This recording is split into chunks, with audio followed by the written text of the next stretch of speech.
Chapter 5. Wands. The next few days after the dinner with the fated were quiet. The foundationals, all the first-year students such as myself, called so because the first year at the college was known as the Year of Foundations, were encouraged to take time to tour the grounds, meet with their professors, and get used to life at the college. Nina and I walked the halls, explored the many buildings, and sat in on some lectures. Meals for the first few days were served either in a great dining hall, where scores of teams of cooks and chefs would make each student's requested dish from a menu, within the sorority and fraternity houses, where private cooks would serve multiple course meals, or with the king and queen, if they decided to invite you, dine with them. By week's end, I was quite familiar with the college grounds and had spent a great deal of time in Professor Duva's lecture hall. He had a style of teaching that was entertaining and engaging, that could only come from natural charm and a genuine love for his subject. What surprised me was that his lectures were sparsely attended. Apart from the engaging way he presented the information, his class was deceptively fundamental to understanding a great many things about so many materials that were considered mundane, but used in nearly every form of magical practice. The talk of the college was the Fresoritorial, a fair put on by the fraternities and sororities for the people of Salem. It also served as a way to sort warlocks and witches into the fraternities and sororities. The event essentially marked the beginning of the first term of the year. It was a way to celebrate a new year of education and welcome the foundationals to the college. It was also one of the rare opportunities to gain a wand outside of military service or holding a high political office. The majority of graduates would go on to serve in those particular fields, so it was natural that they should have them. I did meet with the other fated, of course. In fact, Farron and I were nearly inseparable.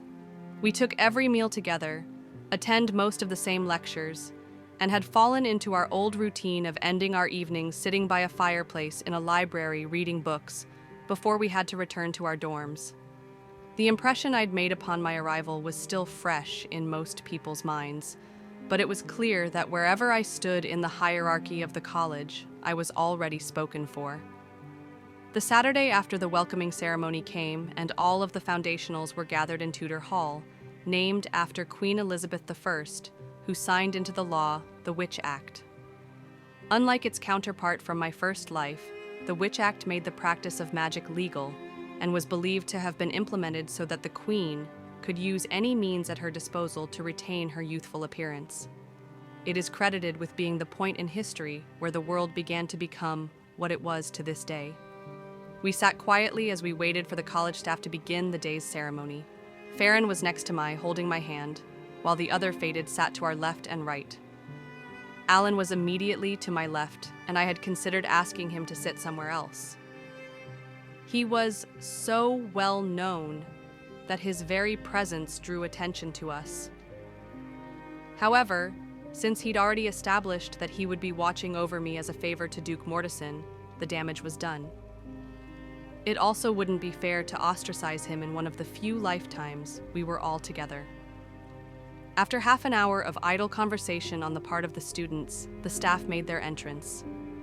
At the head of the procession was Lord Edmund Windsor. He was tall, with an air of regal authority. His long graying hair cascaded gracefully to his shoulders, framing a face marked by wisdom and experience. Sharp blue eyes twinkled with a blend of kindness and command, while his elegant robes, adorned with royal insignia, spoke of his noble lineage. He led the staff to the front of the hall, where they all stood on a raised stage. Lord Edmund stood at the center and scanned the gathered students. His smile was soft, genuine, and approving. Greetings, foundationals. As you know, I am your headmaster, Lord Edmund Windsor. I am pleased to welcome you all to Her Majesty's Amelian College. Today is the day that you will all be welcomed into your respective fraternities and sororities. Behind him, a few of the professors began to summon a tall dais. At the top of the dais was a platform where a large cauldron appeared. A set of stairs began to wind their way up and around the dais, to lead to the platform. However, before the festivities begin, Lord Edmund continued, we have gathered you all here to allow you the chance to receive a wand. As you all know, wands are magical items whose forms are dictated by the power and intent of warlock or witch who summons it. Everything from the materials, the design, and even how the handle is meant to be held is a reflection of its summoner. His personality shifted from warm and welcoming to stern and authoritative. But also understand that wands are precious things.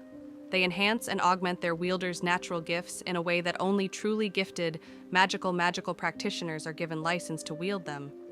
Your acceptance into this institute has allowed you to meet the minimum requirements to be given such a gift, and the responsibility that comes with it. He allowed the gravity of what receiving a wand would mean settle on the students before offering a warm smile once more. Now, when I call your name, please come up to the stage. As I watched the proceedings, I couldn't help but notice that a chronomancy spell had been activated. The others might not have, but I felt the magic activate as soon as Lord Edmund finished speaking. The hall had been tucked away in a small pocket of time, separate from the outside world. If guessed that this was to allow all the foundationals a chance to get their wand without the entire day passing by and us missing the phrase oratorial. As the students went up one by one, I realized that the word wand was actually an acronym. Apparently, it stood for Wondrous Amplifier of Natural Dynamics. Wands came in all shapes and sizes and tailored themselves to the user. Farron had received an elegant cutlass. Tapria had received a walking cane. Triana had received a fine feather pen. Serena had received a pair of white gloves with some of the most intricate stitching I had ever seen. When my name was called, I approached the stage and offered Lord Edmund an polite curtsy. Good day, headmaster. Lord Edmund gave a bow of his head. Lady Oradum, you made quite the entrance last week. I have a feeling Duke Mortison had more to do with that than you would have preferred. I chuckled wryly. His intentions were in the right place. I'd rather prefer to not have the spotlight. Well, my lady, Lord Edmund stepped to the side and waved his hand out to indicate the dais. I hope your time at the college will be quiet and enlightening. Please climb the dais and claim your wand. I bowed my head in appreciation and made my way up the winding staircase. Unlike the first day, I didn't have to wear my witch robes to this event. I was thankful for that. If I needed to use magic, I didn't have to worry about the robe expanding in response to accessing more of my magic than necessary. I was also thankful because I wanted to ensure that I would at least be able to get the most useful tool for myself by letting the process sense my complete magical potential. As I reached the top platform, the black cauldron loomed before me, its contents swirling like dancing nebulas beneath a roiling blue fog that spilled over the cauldron's lip, coating the platform in its soft blanket. The instructions had been simple. All one had to do was hold their hand over the cauldron and open themselves to its magic. The cauldron would look deep into you, find your potential, and give you an item which is most appropriate for you. If it was going to do that, I would at least let it look at all of me. Turnkey, I whispered, unshackling the bonds of my collar. I was magic manifested once more. With my power no longer stymied, I reached forward, holding my hand over the cauldron. I watched the magic work, felt it seep into me and search the endless gulf of my power and potential. The magic of the cauldron wasn't designed to look into something so deep, and it nearly exhausted the limitations of its power when I decided to rewrite the spell governing it, just enough so that it would see the closest equivalent item that would work for something it couldn't completely read. Typically, the cauldron simply created the item for the user, but its limitations were once more met. Instead, the spell opted to summon an item from somewhere else in the world. A staff of polished charcoal began to manifest in my hands. Its form was tapered angrily, like it was the last charred remains of some ancient tree long forgotten. Swirling down its length were dried pumpkin vines, intricately woven into the staff's splits and cracks to keep the grip smooth. Their faded orange hue contrasted beautifully against the dark wood. At the point where I grabbed the staff, a delicate shawl of spider webs glimmered like silver filigree, shimmering with dewdrops that caught the light. At the top of the staff was a bloom of marigold nearly the size of my head. The marigold was a riot of colors, its yellow petals radiant and vibrant, while the centers of the petals bled into a rich crimson brown as if touched by the setting sun. The bloom emanated a faint, sweet fragrance that filled the air.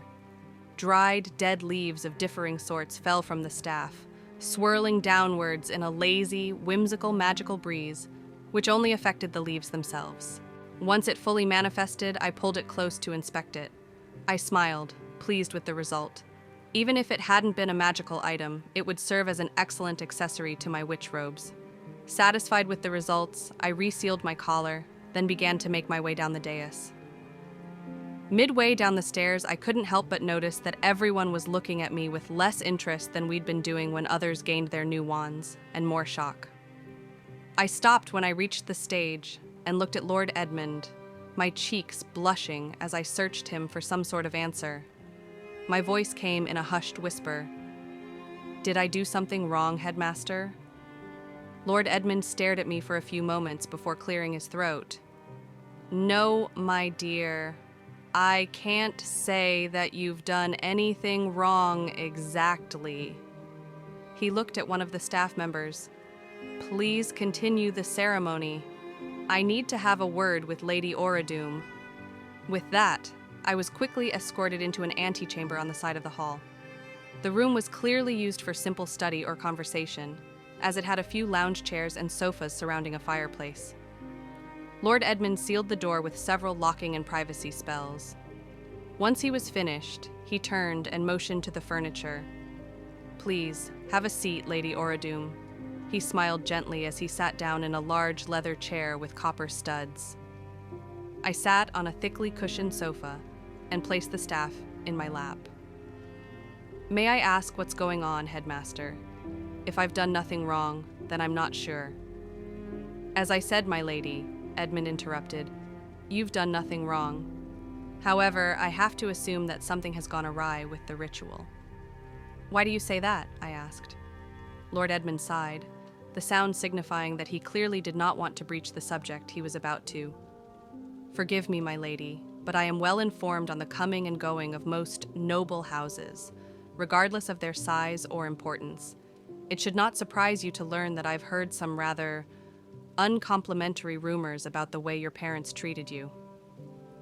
I lowered my head slightly, my eyes avoiding his for a moment.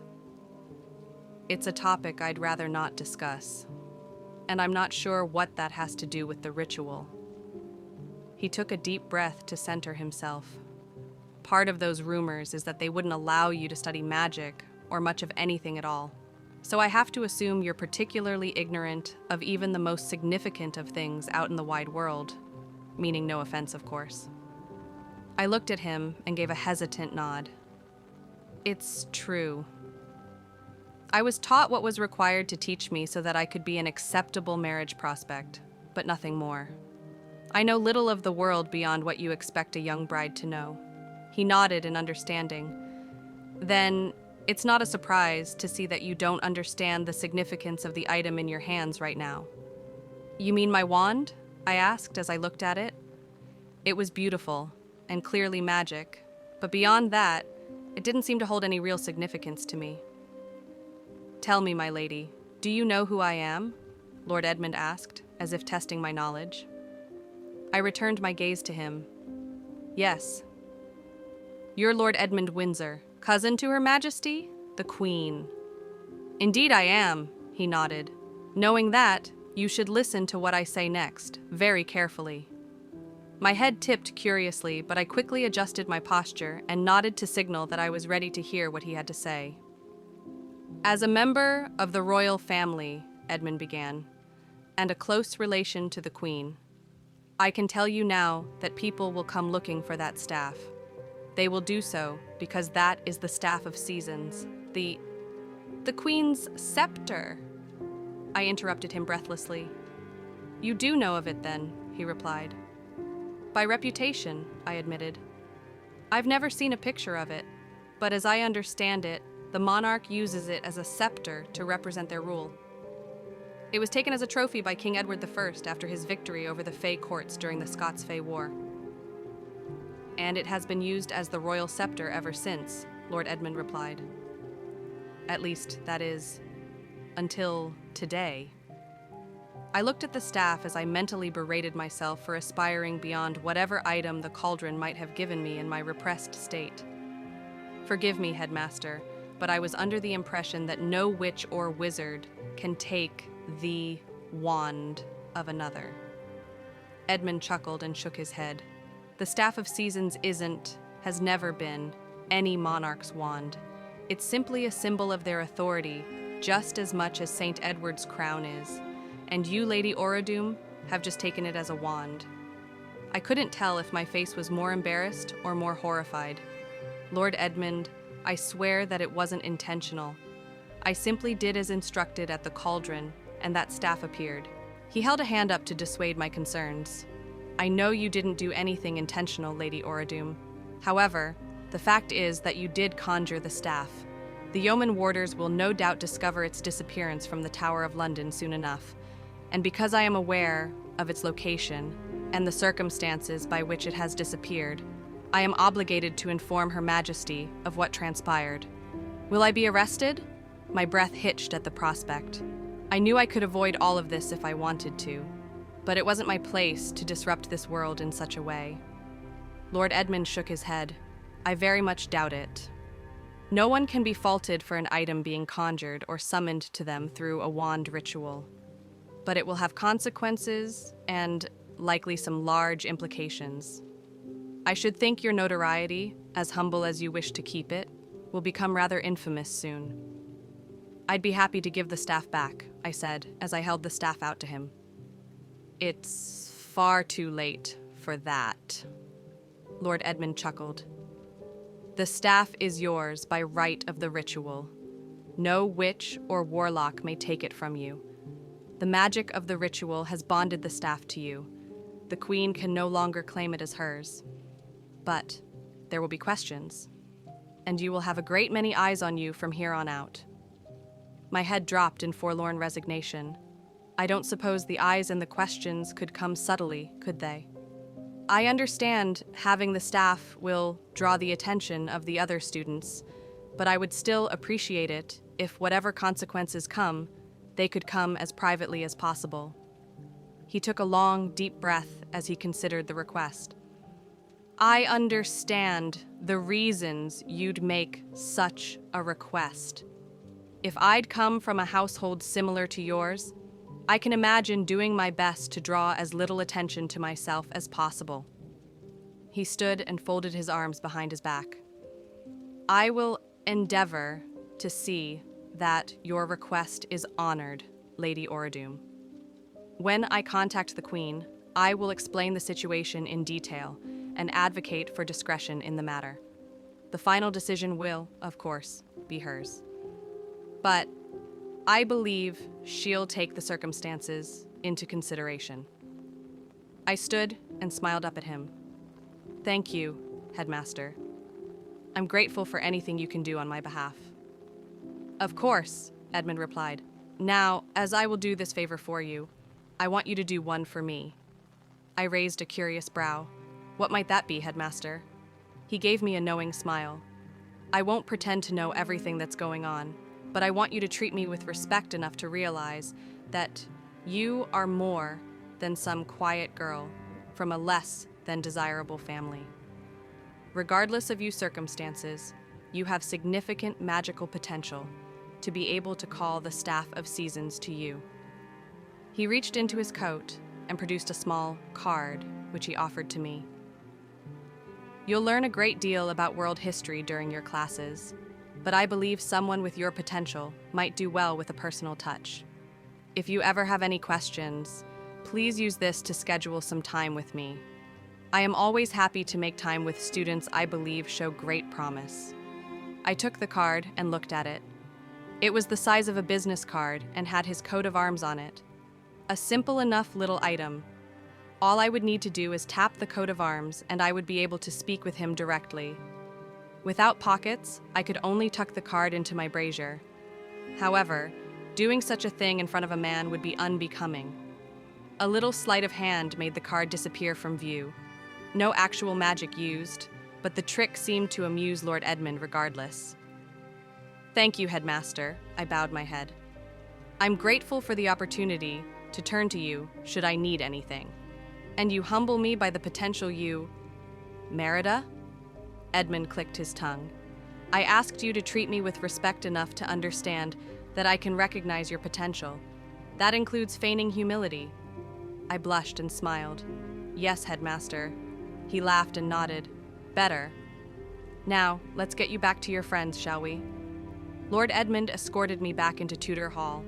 With the way everyone was actively avoiding looking at me, with the nervous little glances that darted my way, it was clear they'd been instructed not to stare. I rejoined the other fated. They each checked to see if everything was all right. I assured them that it was. But I could see that they all understood that something was going on beneath my reassuring smile. They knew me too well by now. Lord Edmund took his place at the center of the stage and cleared his throat. I apologize for the delay. However, it seems that everyone has successfully gained their wand. So, I am happy to announce that you are welcome to leave Tudor Hall.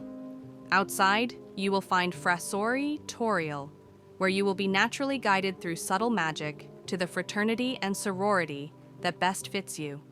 Enjoy the day, speak to the clubs who will have stalls and activities for you, and above all, make memories. As he finished speaking, the doors to Tudor Hall opened, and a welcoming wind swirled through the gathered foundationals. It was time to enjoy the day.